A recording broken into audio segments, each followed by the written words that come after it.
ओम श्री गुरुवे नमः। ओम श्री गणेशाय नमः। राधे राधे। जय श्री कृष्णा। प्रेम से कहिए पुरुषोत्तम भगवान की जय। आइए 7वां अध्याय प्रारंभ करते हैं।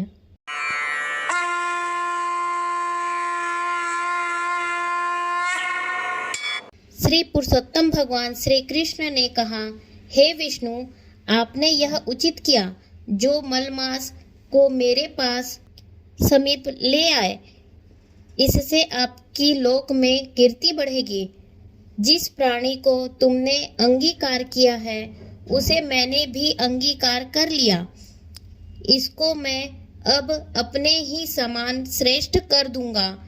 मेरे सभी गुण, कीर्ति, अनुभव, छव, ऐश्वर्य, पराक्रम, भक्तों को वरदान देने की शक्ति आदि, जिनके कारण मैं प्रसिद्ध पुरुषोत्तम कहलाता हूँ, उन सभी को मैं इसे भी प्रदान करता हूँ। मेरे पुरुषोत्तम नाम से यह मास भी प्रसिद्ध होगा। मैंने अपने सब गुणों से इसे संपन्न किया।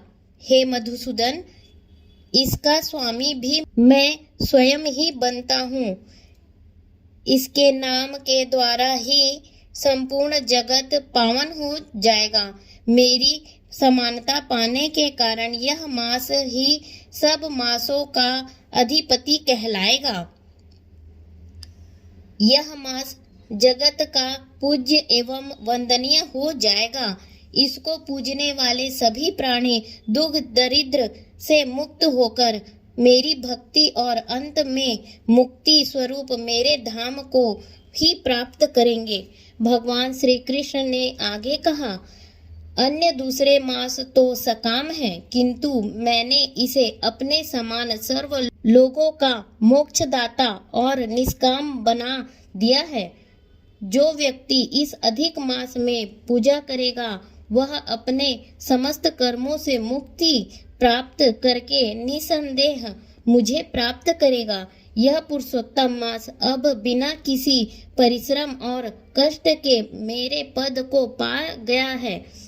इसको पूजने वाले सब व्यक्ति भी केवल एक मास के पूजन और व्रत से बिना कष्ट के जरा और मृत्यु से रहित होकर परम पद को प्राप्त करेंगे।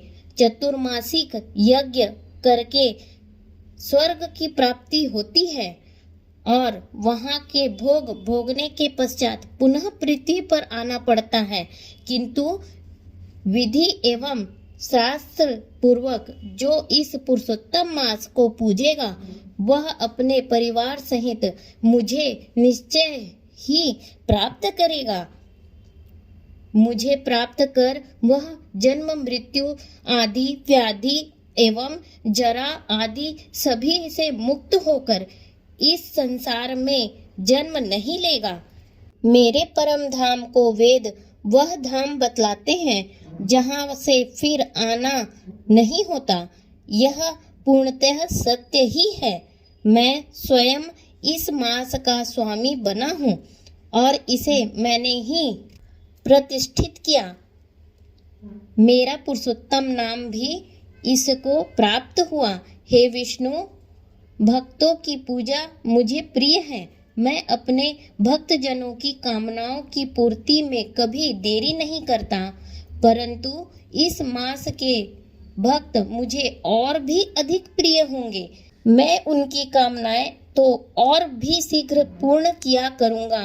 जो महा अज्ञान में घिरे व्यक्ति हैं वे जप दान नहीं करेंगे, सत्कर्म नहीं करेंगे और देव विप्र तथा तीर्थों से शत्रुता करेंगे।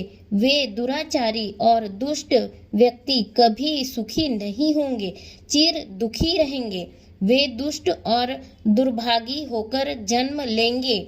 जो मूर्ख जीव इस अधिक मास की उपेक्षा करेंगे, इसमें धार्मिक कार्य संपन्न नहीं करेंगे, वे नरक में जाएंगे।